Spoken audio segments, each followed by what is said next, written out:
नमस्कार, मैं कुंदन जमैर। आप देख रहे हैं माहौल टाइट है। मिल्कीपुर उपचुनाव से पहले एक बार फिर सियासत दलितों पर लौट आई है। दरअसल आज बीएसपी अध्यक्ष मायावती ने दलितों के सारे बीजेपी, सपा और कांग्रेस पर हमला बोला और तीनों दलों को दलित विरोधी बता दिया। मायावती ने राहुल प्रियंका के नीली ड्रेस को भी ढोंग बताया और बीएसपी को दलितों का सच्चा हितैषी करार दिया। उधर सपा दफ्तर के आगे लगे पोस्टरों ने सियासी हलचल पैदा कर दी है। दरअसल सपा दफ्तर के आगे पोस्टर लगा है जिसमें लिखा है कि हम दलितों के साथ हैं। हनुमान जी यानी दलितों को संदेश देने की होड़ हो रही है। तो आज इसी मुद्दे पर चर्चा करेंगे, लेकिन पहले आपको एक रिपोर्ट दिखाते हैं, फिर चर्चा की शुरुआत करेंगे।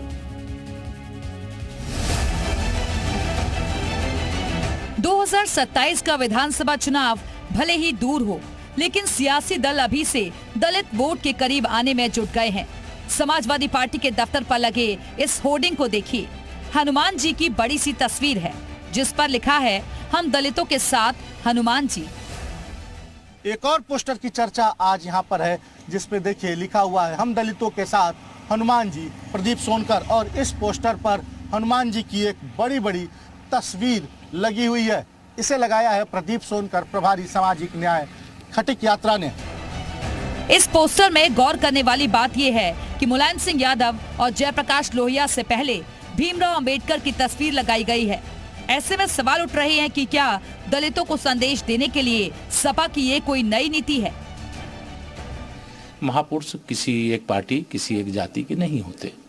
महापुरुष सभी के होते हैं, सारे देशवासियों के होते हैं। सबको उनका आदर सम्मान करना चाहिए और उनके द्वारा जो योगदान है समाज के लिए, राष्ट्र के लिए, उसको ध्यान में रखते हुए उनका सम्मान करना चाहिए। सपा दफ्तर के आगे एक और पोस्टर लगा है जिसमें डिम्पल यादव को जन्मदिन की बधाई दी गई है। हालांकि इस पोस्टर में भी ध्यान देने वाली बात यह है कि डिम्पल यादव के हाथ में मुलायम सिंह और जेपी लोहिया की नहीं बल्कि अंबेडकर की फोटो दिखाई गई है। समाजवादी पार्टी कार्यालय के बाहर कई ऐसे पोस्टर लगे हैं जो कि चर्चा का विषय बने हुए हैं। फखरुल हसन चांद ने एक होर्डिंग लगाई है जिसमें सीधे तौर पे डिम्पल यादव की तस्वीर है और डिम्पल यादव अपने हाथ में बाबा साहब भीमराव अंबेडकर की तस्वीर ले रखी है। उधर बीएसपी सुप्रीमो मायावती का भी आज जन्मदिन है। इस मौके पर लखनऊ में मायावती ने प्रेस कॉन्फ्रेंस की और सियासी दलों के दलित प्रेम पर हमला बोला।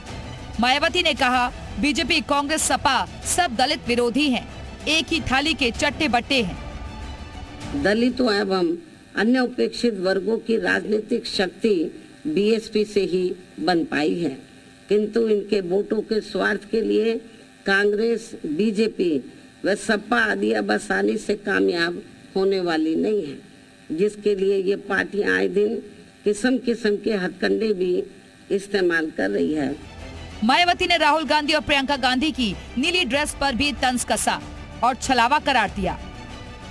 कांग्रेसी नेताओं द्वारा संविधान को दिखाना व नीले कपड़े आदि पहनकर किस्म किस्म की नाटकबाजी करना, ये सब यहाँ दलितों एवं अन्य उपेक्षित वर्गों के साथ इनका छलावा व ढोंग नहीं है तो और क्या है। बहरहाल राजनेताओं के बीच ये सियासी लड़ाई उत्तर प्रदेश के करीब 22% दलित वोट के लिए है। कभी बीएसपी का परंपरागत वोट बैंक रहा दलित समाज बीते कुछ समय से बीएसपी से छिटक गया है। लिहाजा बीजेपी, कांग्रेस, सपा की हसरत है कि ये वोट उनके पाले में आ जाए ताकि 27 में सत्ता का रास्ता आसान हो जाए। ब्यूरो रिपोर्ट, जी मीडिया।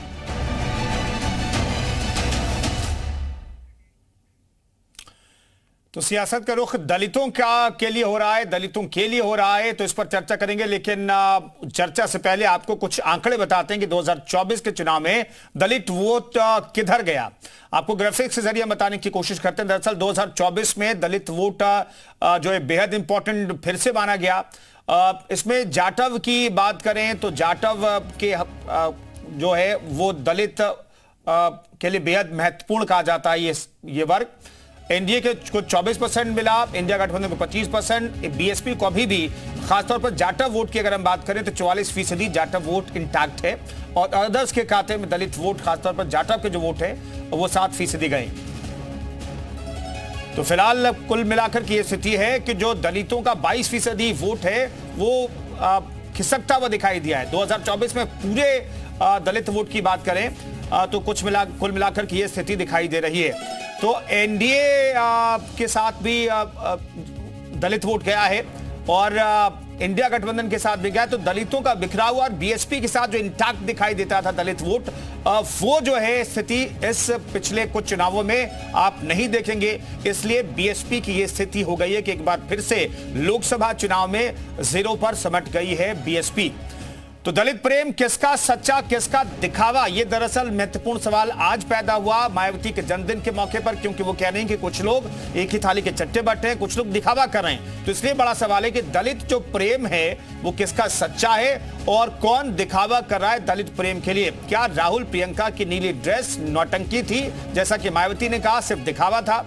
दलितों का असली हितैषी कौन है, अभी भी ये महत्वपूर्ण सवाल है। 27 में किसके साथ दलित समाज होगा? 22% वोट बैंक जिधर चला जाएगा वो निर्णायक होगा किसी के लिए भी हार और जीत के लिए। और दलित वोट बैंक को कैसे एक साथ लाएंगे मायावती, क्योंकि बिखराव जो है पिछले कई चुनावों में दलित वोट बैंक में होता रहा है। इंटैक्ट जो है बीजेपी के साथ दिखा, लेकिन लोकसभा चुनाव में इसमें थोड़ा सा ज्यादा बिखराव दिखा और इंडिया गठबंधन की तरफ भी कुछ शिफ्ट हुआ। कुछ एनडीए के पास दलितों का वोट रहा और कुछ जाटव वोट, खासतौर पर जो सबसे बड़ी आबादी वोट बैंक में, वो जो है उनकी संख्या मायावती के साथ इंटैक्ट रही। ये कुल मिलाकर के स्थिति रही है। तो इस पर बातचीत करने के लिए तमाम मेहमान हमारे साथ मौजूद हैं। दीपक सोनकर प्रवक्ता बीजेपी के हमारे साथ जुड़ेंगे, ओम प्रकाश अम्बेडकर प्रवक्ता समाजवादी पार्टी के हमारे साथ जुड़ रहे हैं, डॉक्टर अनु पासवान प्रवक्ता कांग्रेस के हमारे साथ मौजूद हैं, प्रोफेसर हरिराम दलित चिंतक भी हमारे साथ मौजूद हैं। तमाम मेहमानों को स्वागत है। लेकिन प्रोफेसर हरिराम, सबसे पहला सवाल यह कि दलित वोट बैंक जो है कम से कम 2024 के चुनावों में बिखरा हुआ दिखाई दिया। कुछ इंडिया गठबंधन, कुछ एनडीए गठबंधन, और जो जाटव वोट बैंक है बीएसपी का, वो उसका भी एक हिस्सा इंटैक्ट बीएसपी के साथ रहा और बाकी बिखर गया। ये स्थिति क्यों है? देखिए, बहुत सारे इसके फैक्टर्स रहे हैं। निश्चित तौर पर बहन मायावती जी ने और मानवर कांसीराम जी ने दलित समाज को एक किया। जब तक मानवर कांसीराम रहे तब तक पूरा दलित, शेड्यूल कास्ट, बैकवर्ड और माइनॉरिटीज बीएसपी के साथ रहे। लेकिन समय बदलने के साथ कुछ ऐसी नीतियां रही बहन मायावती जी की जिसके कारण दलित तो बिखराव की तरफ जाने लगे। सबसे पहले जंग बहादुर पटेल जी थे बीएसपी में, सोनेलाल पटेल जी थे, तो ये लोग अलग हुए। कुर्मी वोट काफी एक हद तक बीएसपी से अलग हुआ। फिर कुछ बहन मायावती जी के ऐसे बयान रहे जिसकी वजह से मुस्लिम वोट भी बीएसपी से खिसक गया। रही सही कसर जब माननीय स्वामी प्रसाद मौर्य जी और बाबू सिंह कुशवाहा जी बीएसपी से अलग हुए, तो मौर्य वोट काफी कुछ डिसाइड करता है। 2% 2.5% मौर्य वोट जो है वो बीएसपी से खिसक गया। इसके अलावा जो बहन मायावती जी का एक था कि जाटो लोगों को ही टिकट देना, जाटो या चमार लोगों को ही टिकट देना, इससे भी बहुत बड़ा एक चीजें थी कि इससे जो है दलित वोट भी आपस में बट गए। तो ये सब कुल मिला के ये सब चीजें रही जिसकी वजह से बीएसपी का वोट बैंक कम हुआ। नहीं प्रोफेसर हरिराम, जल्दी से एक सवाल को और जवाब दे लीजिए। क्या जो सियासत का रुख पूरी तरीके से बदल चुका है? हमने देखा बीजेपी जो है 365 दिन एक्टिव दिखाई देती है, लेकिन मायावती उस मोड में, एक्शन में दिखाई नहीं देती हैं। या तो अपने बर्थडे के मौके पर कभी प्रेस कॉन्फ्रेंस कर देती है, कभी ट्वीट कर देती हैं। क्या इससे सियासत चल पाएगी दलितों के? छोटा जवाब प्रोफेसर हरिराम। नहीं, देखिए, इससे तो जो बहन मायावती जी कर रही हैं, अब उनकी जो भी राजनीतिक मजबूरी हो, बीजेपी जो कैडर कम मानवर कांसीराम जी ने शुरू किया था, आज शायद वो बीएसपी से खत्म हो चुका है। ठीक है, उसी के तर्ज पर बीजेपी ने काम किया और बीजेपी आज सक्सेस हो रही है। पहले गांव में होता था, प्राइमरी के टीचर्स होते थे, ग्राम सेवक होते थे, बहुत सारे छोटे कर्मचारी भी बीएसपी कैडर कम से जुड़े हुए थे और जाके बीएसपी का प्रचार करते थे। ठीक है, जब इस उम्मीद में लोग बीएसपी से जुड़े कि हम जब बीएसपी की सरकार आएगी तो हमारे साथ न्याय होगा, और कुछ हद तक न्याय हुआ अभी, लेकिन जितना न्याय होना था उससे लोग संतुष्ट नहीं हो पाए। इस वजह से बीएसपी में जो चीज देखने को मिली वो आज की तारीख में नहीं हो पा रहा है। पूरा कैडर बिखर गया। ठीक है, मैं लौटता हूं सर आपके पास। दीपक सोनकर हमारे साथ मौजूद। दीपक सोनकर साहब, बीएसपी प्रमुख कह रही हैं कि भाई किसी का प्रेम जो है, किसी का नहीं, सिर्फ उनका प्रेम सच्चा और बाकी का तो दिखावा ही है। आप लोगों का भी दिखावा है क्या? देखिए, भारतीय जनता पार्टी तो हमेशा से सबका साथ, सबका विकास, सबका विश्वास और सबके प्रयास की बात करती है। और आप लगातार जिस तरीके से विधानसभा चुनाव देखेंगे और विधानसभा चुनाव के परिणाम के बाद जिस तरीके से दलित समाज भारतीय जनता पार्टी की तरफ अपनी ओर आया है, भारतीय जनता पार्टी की तरफ उन्होंने आशीर्वाद देने का काम किया है, वो लगातार ये विश्वास जताता है कि आज जिस तरीके से उस दलित समाज को जो मूलभूत सुविधाओं से विघिन्न था, जो गरीब कल्याण की योजनाओं से विघिन्न था, आज उसको मूलभूत सुविधाओं देने का कार्य अगर किसी ने किया तो भारतीय जनता पार्टी ने किया। कोई भी वर्ग का व्यक्ति, मैं खुद उस समाज से बिलोंग करता हूं, तो सबसे महत्वपूर्ण है कि हमारी मूलभूत सुविधाएं, हमारे घर परिवार की योजनाएं जो सरकार द्वारा लोगों के बीचों में जाने का काम करती है, आज वो योजनाओं में बदलाव है। आज गरीब के घर पर उसके सर पर छत्र समाजवादी पार्टी के कार्यकाल में कि जिस तरीके से दलितों के ऊपर किस तरीके से अत्याचार किया गया, चाहे वो मुजफ्फरनगर के दंगे हो, चाहे दलितों के ऊपर सबसे ज्यादा उत्पीड़न किया गया हो, चाहे वो इटावा के अंदर 2 दलित ट्रैक्टर से कुचल करके उनकी हत्या कर दी हुई हो, और वर्तमान में भी हमने देखा था कुंदन भाई कि जिस तरीके से एक दलित बेटी की मैनपुरी के अंदर जब वो भारतीय जनता पार्टी को वोट देने के लिए कहती है तो उस दलित बेटी की हत्या कर दी जाती है। तो ये सारे जो मैसेज है, ये जो संदेश है, जो समाजवादी पार्टी ने बाबा साहब के पार्कों को तोड़ने का कार्य किया, मूर्तियों को तोड़ने का कार्य किया, दलित समाज के प्रमोशन पर, आरक्षण पर रोक लगाने का कार्य किया, और एक और भारतीय जनता पार्टी ने उस गरीब कल्याण की योजनाओं के माध्यम से अंतिम पायदान पर बैठे हुए व्यक्ति को भी सशक्त किया। गरीब कल्याण के लिए जिस तरीके से हमने अनुसूचित वर्ग के बच्चों के लिए निःशुल्क IAS IPS की कोचिंग की व्यवस्था करी, जिस तरीके से विद्या योजना के माध्यम से किस तरीके से दलित युवा अपने युवा उद्यमी बन करके योजनाएं बना करके एक युवा उद्यमी के रूप में बन सकता है। तो ऐसे बहुत सारे पैटर्न है, प्रकल्प है, ये एक डिवाइजन है कि किसने किस सरकार में क्या किया और किसने किस सरकार में कितना उन दलित समाज के लिए करने का कार्य किया। आज वही समाज इसीलिए निर्णय कर रहा है और पूरी भरी निगाहों के साथ भारतीय जनता पार्टी के साथ।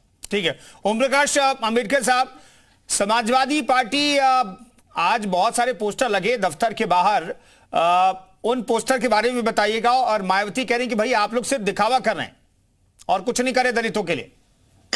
हाँ साहब, नमस्ते। बहन कुमारी मायावती जी को उनके 69वें जन्मदिन पर हार्दिक बधाई।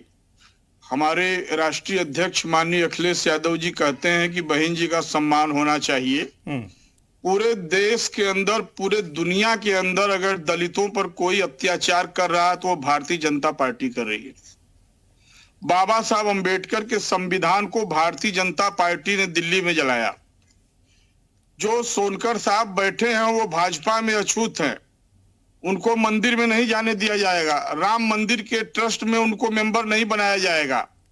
वो जो है कहीं भी जाएंगे उनको मंदिर प्रवेश में वर्जित है। राष्ट्रपति जी मौका दूंगा आपको। हाँ, जो सोनकर जी बैठे हैं वो स्टूल पर बैठाए जाएंगे। वो शूद्र हैं भारतीय जनता पार्टी में, उनकी कोई औकात नहीं है भारतीय जनता पार्टी में। वो शूद्र बन के केवल काम करेंगे, यही उनका अंतिम अधिकार है। बाबा साहब अंबेडकर के संविधान से पूरे दुनिया में, पूरे देश में बहुजन समाज आज ऊंचाइयों पर चला गया है। RSS के लोग दलित विरोधी नीतियां बनाते हैं नागपुर में। उनकी मंशा है कि अछूतों का आरक्षण खत्म कर दिया जाए, संवैधानिक संस्थाएं खत्म कर दिया जाए। और बहन कुमारी मायावती जी आज पूरी तरह से भारतीय जनता पार्टी के साथ खड़ी हैं। ठीक है, हाँ जी हाँ, अगर बहन कुमारी मायावती जी ने बाबा साहब अंबेडकर और मानवर काशीराम साहब के मिशन से हट करके उन्होंने भारतीय जनता पार्टी के साथ को पकड़ना उचित समझा, आज पूरे इंडिया में नहीं तो ठीक है। ये तो कुल मिलाकर के मिली भगत का ही आप आरोप लगा रहे हैं। आप सोनकर साहब कुछ कहना चाह रहे थे, जल्दी से सोनकर साहब, फिर मैं अनुज जी के पास जाऊंगा।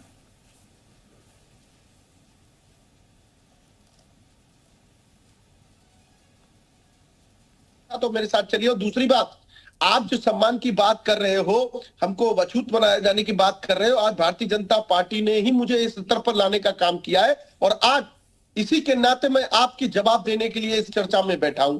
और आप आदरणीय अखिलेश यादव जी की बात कर रहे हैं, जो काशीराम जी की बात कर रहे हैं, जो काशीराम जी के पार्क का नाम बदल के जनेश्वर में पार्क कर देते हैं, जो किसी विश्वविद्यालय का अम्बेडकर नाम बदल करके किसी और विश्वविद्यालय से रख देते हैं, जो मैनपुरी में कोई दलित बेटी अगर भारतीय जनता पार्टी को वोट देने के लिए करती है तो उसकी हत्या करा देते हैं।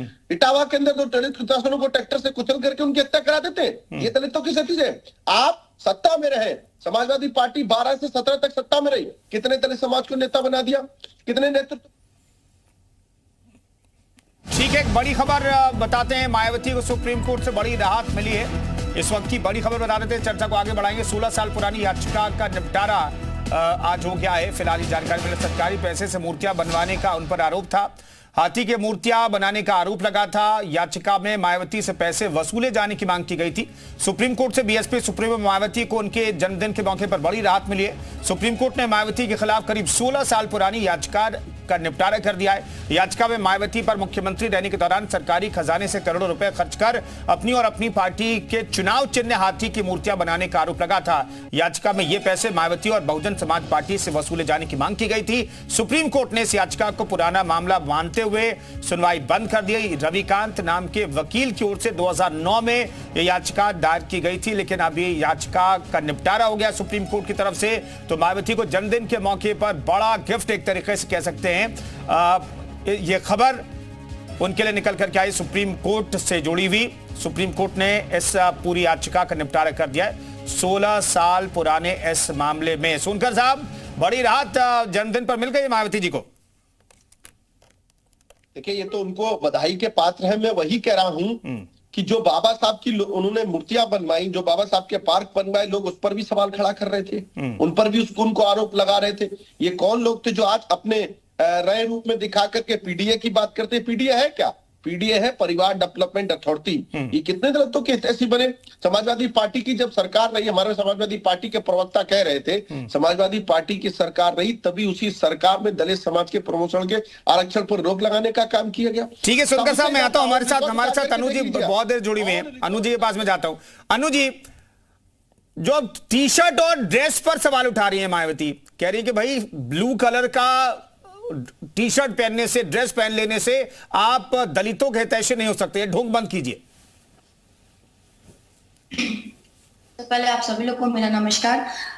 देखिए, एक बात मैं बहुत स्पष्ट तौर पे ये कहना चाहूंगी कि यकीनन मायावती जी बहुत सम्मानित हैं। वो हम सबसे वरिष्ठ हैं, तो हम सभी लोग उनका बहुत सम्मान करते हैं। मगर कभी कभी वो कुछ ऐसी बातें करती हैं कि हमें भी बोलने पे मजबूर हम हो जाते हैं। हम पूछना चाहते हैं कि आज वो जिस तरीके से कांग्रेस के ऊपर, सपा के ऊपर जिस तरीके का आरोप कर रही हैं, हम जानना चाहते हैं जिस आज के समय में जब युवा लगातार 69,000 शिक्षक भर्ती के मामले में आरक्षण को लेकर इतना बड़ा कोर्ट ने फैसला सुनाया, तो मुझे नहीं लगता कि बसपा या स्वयं मायावती जी ने भी कभी 69,000 शिक्षक भर्ती को लेकर, जब आरक्षण का इतना बड़ा घोटाला सामने आया था और कोर्ट ने भी कहा था कि भाई आरक्षण के तौर पर आप सूची जारी करिए, वहां पर बसपा ने कभी कोई लड़ाई नहीं लड़ी, न सड़कों पे वो उतरे।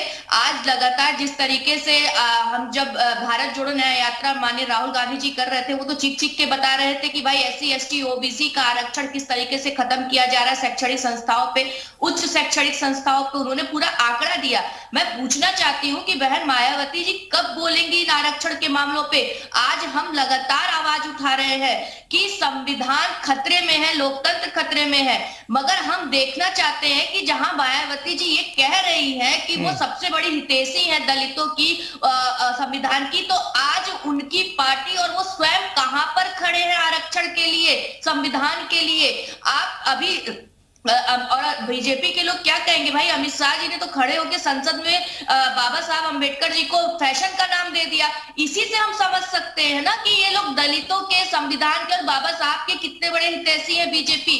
और हम बार बार एक ही बात कहते हैं कि अगर आप पार्टी के द्वारा नहीं लड़ सकती, हम बहन जी से भी निवेदन करते हैं कि अगर आपको ये लगता है कि आप दलितों की हितैषी है, तो आप सड़कों पे उतरिए। आज नौजवान जिस तरीके से लड़ाई लड़ रहा है, आपकी पार्टी और आप स्वयं कहां पर है? सिर्फ इस तरीके के ट्विटर हैंडल पे, एक्स पे ट्वीट कर देने से कि कांग्रेस संविधान और आरक्षण विरोधी। ठीक है, सोनकर साहब भी कुछ कहना चाह रहे हैं, लेकिन मेरा वही सवाल, हरिराम जी, प्रोफेसर हरिराम, अनु जी भी यही सवाल उठा रहे हैं कि भाई ट्विटर से सिर्फ काम चलने वाला नहीं है। अगर दलितों के खिलाफ कोई सरकार की पॉलिसी है, कहीं पर दलितों के आरक्षण को अनदेखा किया जा रहा है, जो आरोप लग रहे हैं, उस पर अगर आप सड़कों पर नहीं उतरेंगे तो आप हितैषी नहीं कहे जाएंगे। प्रोफेसर हरिराम, देखिए, सड़कों पे उतरना बहुत जरूरी नहीं है, अपनी बात कहना है, विभिन्न माध्यम से कहना है। जो दलितों पे अत्याचार हो रहा है उसको कहना है हमको, उसके लिए कोई जरूरी नहीं है सड़क, क्योंकि मानवर कांसीराम जी कहते थे कि दलित समाज बहुत गरीब है, हमारे लोग अगर जेल में चले जाएंगे तो उनकी रोटी रोजी की समस्या पैदा हो जाएगी। तो हमें अपना ट्विटर एक माध्यम है, फेसबुक है, व्हाट्सएप है, बहुत सारे और माध्यम हैं, जनसभाएं हैं, समाचार पत्र हैं, इलेक्ट्रॉनिक मीडिया है, इस माध्यम से अपनी आवाज उठा सकते हैं और कार्यकर्ताओं को निर्देश दिया जा सकता है कि वो जिले पर और मुख्यालयों पर अपना विरोध प्रदर्शन करें। तो बहुत सारे तरीके हैं कि जो है इसे विरोध प्रदर्शन किया जा सकता है। हाँ, इस निश्चित तौर पर बहन मायावती जी उतनी एक्टिव नहीं है जितना उनको होना चाहिए, तो उनको और एक्टिव होना चाहिए। मेरा ये अनुरोध है कि दलित हितों के लिए उनको, बिल्कुल, और दलितों की लड़ाई लड़नी है तो एक्टिव होना पड़ेगा, कम से कम एक्टिव। तो देखिए, सिर्फ ट्विटर में कुछ ट्वीट कर देने से नहीं होने वाला है। सोनकर साहब कुछ कहना चाह रहे थे। देखिए, मैं आदरणीय अपनी बहन कांग्रेस की प्रवक्ता जी की बात सुन रहा था, उन्होंने भारत जोड़ो की बात करी। राहुल गांधी जी जो है भारत जोड़ो की बात कर रहे हैं, शायद आज उन्होंने उनका भाषण सुना नहीं। आज वो भारत से ही लड़ने की बात कर रहे हैं कि भारत से भी लड़ना जरूरी है। जिस भारत ने उनको इतना सम्मान दिया, आज उस भारत से लड़ने की बात कर रही है। पहली बार राहुल गांधी जी ने नहीं कहा। जिस तरीके से लोग पुलवामा घटना पर सवाल खड़ा करते हो, जिस तरीके से आतंकवादियों के संरक्षण की बात करते हो, जो हिंदू को अहिंसक बताने की बात करते हो, आज उन्होंने भारत पर सवाल खड़ा कर दिया। और जो बाबा साहब के सम्मान की बात कर रही हैं, तो जब सदन के अंदर बाबा साहब को इस्तीफे के बाद बोलने भी नहीं दिया जाता था और खुद दो बार प्रधानमंत्री रह करके खुद तो भारत रत्न ले लिया, मगर बाबा साहब को सम्मान नहीं दिया। तो ये सोच कहां है, ये गर्द कहां है, ये देश की जनता, प्रदेश की जनता जानती है और लगातार इस बात का जवाब दे रही है कि किसने दलितों का सम्मान करने का काम किया और लगातार किसने दलितों का अपमान किया है। अनुपासन जवाब दीजिए छोटा सा, जल्दी से।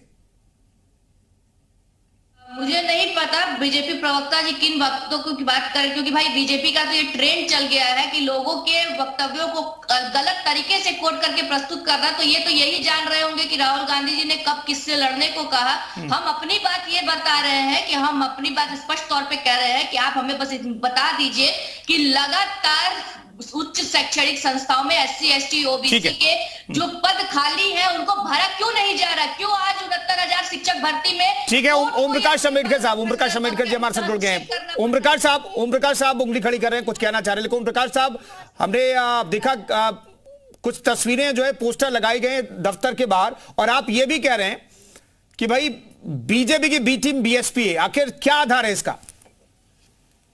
देखिए, मैंने आपसे ये कहा था कि भारतीय जनता पार्टी के विषय में कह करके मैं बहन जी कह रहा हूं। भारतीय जनता पार्टी का काम है बाबा साहब अम्बेडकर के संविधान को खत्म करना। भारतीय जनता पार्टी इसी में लगी है। सोनकर साहब जिस नाय में बैठे हैं उस नाय का ड्राइवर संविधान विरोधी है, और उनको खुद ही नहीं मालूम है कि मेरी नाय कहां डूबेगी कि सोनकर साहब ऐसे जगह बैठे हैं। रह गई अखिलेश यादव जी, माननीय अखिलेश यादव जी की बात।